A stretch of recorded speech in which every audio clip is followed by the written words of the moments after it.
ఏళ్ల కొద్దీ మలబద్ధకంతో బాధపడుతున్నప్పుడు మనలో చాలా మందికి పైల్స్ బాధలు కూడా మొదలవుతూ ఉంటాయి. పైల్స్ బాధల్ని భరించడం చాలా దుర్భరంగా ఉంటుంది. మల విసర్జనకు వెళ్లిన తర్వాత చాలాసేపటి వరకు ఆసనంలో నొప్పి, మంట బాధిస్తుంటాయి. తరచూ రక్తస్రావం మూలంగా రక్తహీనత కూడా సమస్యగా మారుతుంటుంది.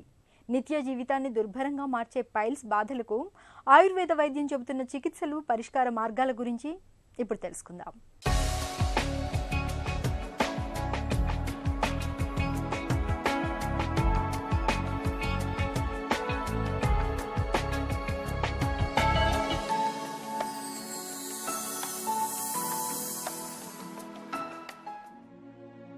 ఒకచోట కదలకుండా కనీసం 10 నిమిషాలైనా కూర్చోకుండా కుర్చీలో అటూ ఇటూ కదిలే వారిని చూస్తే పక్కవారికి కాస్త చిరాకుగానే ఉంటుంది. కానీ అది పైకి చెప్పలేని బాధ.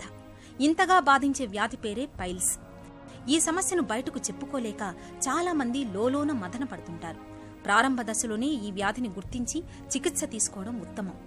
మొలలు చూడడానికి పిలకలుగా కనబడినా రక్తంతో ఉబ్బి ఉంటాయి. ఇవి మలద్వారం వెంట బయటకు పొడుచుకొని వచ్చినట్లుగా కనిపిస్తాయి. ఈ పైల్స్ బాధలను తగ్గించడానికి ఆయుర్వేదంలో చక్కటి చికిత్సలు ఉన్నాయని చెబుతారు నిపుణులు. మొలలు అనే సమస్యని ఆయుర్వేదంలో అర్షస్సు అని పిలుస్తారు. అంటే అర్షస్ అంటే అధికంగా బాధించేది. అంటే ఒక శత్రువు ఏ విధంగా మనల్ని ఇబ్బంది పెడతారో అదేవిధంగా అర్షస్సు అనేది ఎక్కువ బాధిస్తుంటుంది. ఎందుకంటే అపాన ద్వారంలో ఈ యొక్క సమస్య వస్తుంది కాబట్టి ఇది మనకి చాలా ఇబ్బందికరంగా ఉంటుంది.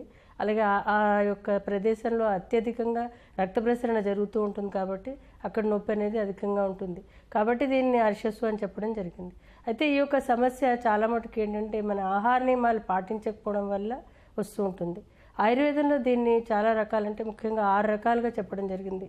వాతజం, పిత్తజం, కఫజం, సన్నిపాతజం, రక్తజం, అలాగే మనకి వంశజం అని కూడా చెప్పారు. అంటే కొన్నిసార్లు వంశపారంపర్యంగా వస్తున్నట్టుగా కూడా చెప్పారు. కానీ చాలా మటుకు చూస్తే కనుక ఇవన్నీ కూడా ఆహార నియమాలు సక్రమంగా పాటించని వాళ్ళకి, తరచూ మలబద్ధకం ఉన్న వాళ్ళకి, ఇతరత్ర మందులు అధికంగా వాడే వాళ్ళకి, అలాగే మధ్య వయస్సు దాటాక కూడా చాలా మటుకు ఏమవుతుందంటే అపాన ద్వారంలో ఏవైతే స్పింక్టర్స్ ఏవైతే మనం మల విసర్జన చేసే నరాలు కానీ దానికి సంబంధించిన మజిల్స్ కానీ ఒక్కొక్కసారి వీక్ అయినప్పుడు కూడా ఈ యొక్క సమస్య రావడం జరుగుతుంటుంది.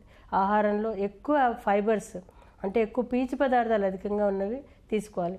అందులో ఎటువంటి పీచు పదార్థాలు అంటే సాల్యుబుల్ ఫైబర్స్ ఎక్కువ తీసుకోవాలి. అంటే ఎక్కువ ఏంటంటే వృద్ధులకి అలాగే మధ్య వయసు వాళ్ళకి ఇన్సాల్యుబుల్ ఫైబర్స్ తీసుకున్నప్పుడు ఏమవుతుందంటే ఇబ్బంది మరింత అవడానికి, అంటే ఇన్సాల్యుబుల్ ఫైబర్స్ వల్ల కొంతవరకు ఇబ్బంది అవడానికి అవకాశం ఉంటుంది. అదే సాల్యుబుల్ ఫైబర్స్ అంటే ఇప్పుడు మనం రోజువారీ తోటకూర లాంటివి తీసుకున్నప్పుడు, అలాగే పళ్ళ రసాలు తీసుకున్నప్పుడు, పీచుకల పళ్ళు తీసుకున్నప్పుడు, అరటిపండు పెక్టిన్ లాంటివి అరటిపండు లాంటివి తీసుకున్నప్పుడు, అదే పళ్ళు యాపిల్ పండు తొక్కతో పాటు తిన్నప్పుడు మనకి ఏ సమస్య ఉండదు.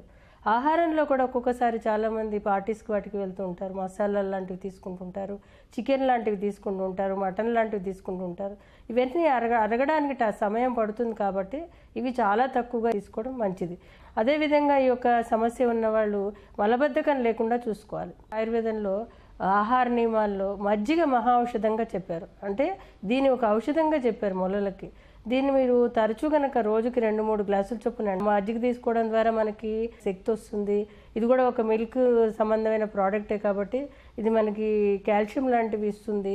అదేవిధంగా మనకి లాక్టోబాసిల్లే ఏవైతే ప్రోబయాటిక్స్ ఏవైతే ఉన్నాయో అవి కూడా మన శరీరంలోకి అందడంతో పాటు ఈ యొక్క పైల్స్ సమస్యని తగ్గించడానికి సహాయపడుతూ ఉంటుంది.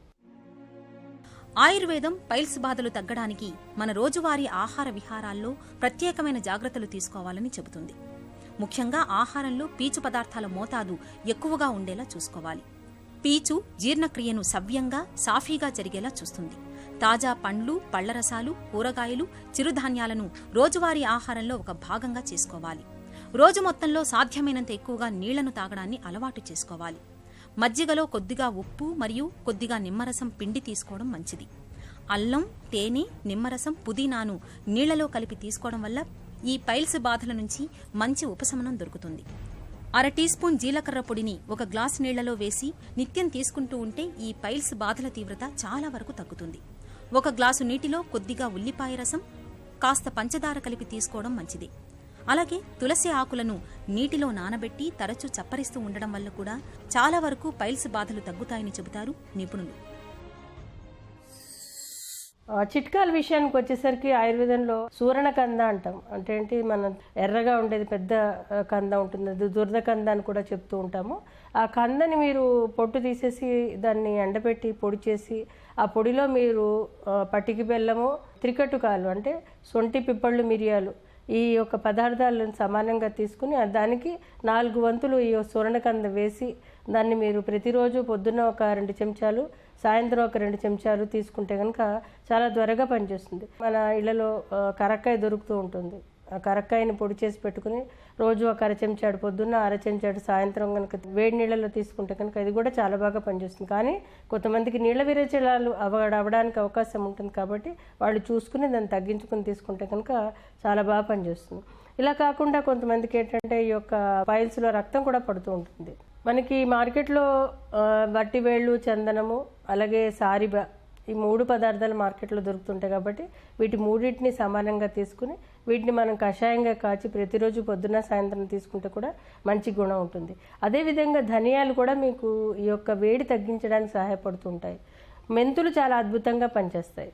మెంతులు రోజు ఒక 1/2 చెంచాడు పొద్దున్న, 1/2 చెంచాడు సాయంత్రం, లేదా అంటే రాత్రిపూట 1/2 చెంచాడు పెరుగులో వేసి తీసుకుంటే పంచదార కానీ లేకపోతే ఉట్టి చిటికెడు ఉప్పు వేసుకొని తీసుకుంటే కూడా చాలా బాగా పనిచేస్తుంది. ఎందుకంటే మెంతుల్లో కూడా లాక్సేటివ్ ప్రాపర్టీస్ ఉంటాయి, అదేవిధంగా దీంట్లో యాంటీ ఇన్ఫ్లమేటరీ ప్రాపర్టీస్ ఉంటాయి. దానివల్ల ఏమవుతుందంటే మనకి ఫ్రీగా మోషన్ అవుతుంది, అదేవిధంగా ఈ సమస్య తగ్గడానికి అవకాశం ఉంటుంది. ఆ ఔషధాల విషయానికి వచ్చేసరికి ఆ యొక్క స్టేజ్ని బట్టి మనం వైద్యం చేయవలసిన అవసరం ఉంటుంది. కొంతమందికి రక్తంతో పాటు ఈ యొక్క మొలలు ఉంటూ ఉంటాయి, అలాగే కొంతమందికి లోపల ఇంటర్నల్ పైల్స్ ఉంటాయి, కొంతమందికి ఎక్స్టర్నల్ పైల్స్ ఉంటాయి, కొంతమందికి విపరీతమైన నొప్పితో కూడి ఉంటాయి. సో దేంతో ఆ యొక్క ఆర్షస్ వచ్చిందనేది మనం చూసుకుని, ఆ మొలలు వచ్చాయన్నది చూసుకుని దాని ప్రకారం వైద్యం చేయవలసిన అవసరం ఉంటుంది. వాళ్ళ యొక్క జీవనశైలిని మార్చవలసి ఉంటుంది. అదేవిధంగా వాటికి మందుల్లో ఏంటంటే ఆర్షోహర్వటి అనేసి, అభయారిష్ట అనేది, అలాగే పైలెక్స్ అనేది రకరకాలైన ఔషధాలు ఉన్నాయని చాలా చక్కగా పనిచేస్తాయి. కానీ ఏంటంటే వీటిని ఎన్నాళ్ళు వాడాలి, ఆ యొక్క స్టేజ్ని బట్టి కూడా ఆ యొక్క పరిస్థితిని బట్టి కూడా వైద్యం చేయవలసిన అవసరం ఉంటుంది. ఈ పైల్స్ బాధలు తగ్గడానికి మొలలపైన బాహ్యంగా కొన్ని రకాల తైలాలను పూతగా పోయడం వల్ల కూడా మంచి గుణం కనిపిస్తుంది. నువ్వుల నూనెను తరచూ మొలలకు పట్టిస్తుంటే నొప్పి, మంట నుంచి మంచి ఉపశమనంగా ఉంటుంది. బేకింగ్ సోడాను మొలలు ఉబ్బిన చోట తరచూ పట్టిస్తుంటే మొలల పరిమాణం క్రమంగా తగ్గే అవకాశం ఉంటుంది. వేడి నీటితో తరచూ కాపడం పెట్టడమూ మంచిదే. మొలలు మరింతగా ముదిరిపోకుండా ఉండడానికి మలబద్ధకం లేకుండా చూసుకోవాలి. ఆహారంలో పీచు పదార్థాలు ఎక్కువగా ఉండేలా చూసుకోవాలి. రోజు మొత్తంలో సాధ్యమైనంత ఎక్కువగా నీళ్లను తాగుతుండాలి. మానసిక ఒత్తిళ్లకు దూరంగా ఉండాలి. నిత్యం కాసేపైనా వ్యాయామం చేయడాన్ని అలవాటుగా మార్చుకోవాలి. మొలల బాధలు బాగా తీవ్రంగా ఉన్నప్పుడు నిపుణుల పర్యవేక్షణలో కొంతకాలం పాటు ఔషధాలు వాడుకోవాలి. ఈ జాగ్రత్తలు మొలల బాధల్ని చాలా వరకు తగ్గిస్తాయి. నీళ్లు ఎక్కువగా తాగడం, పీచు పదార్థాలు, ఆకుకూరల్ని ఎక్కువగా తీసుకోవడంతో పాటు ఆయుర్వేద చికిత్సలు, ఔషధాల సాయంతో వేధించే పైల్స్ బాధల నుంచి ఎలా బయటపడొచ్చో తెలుసుకున్నాం కదా.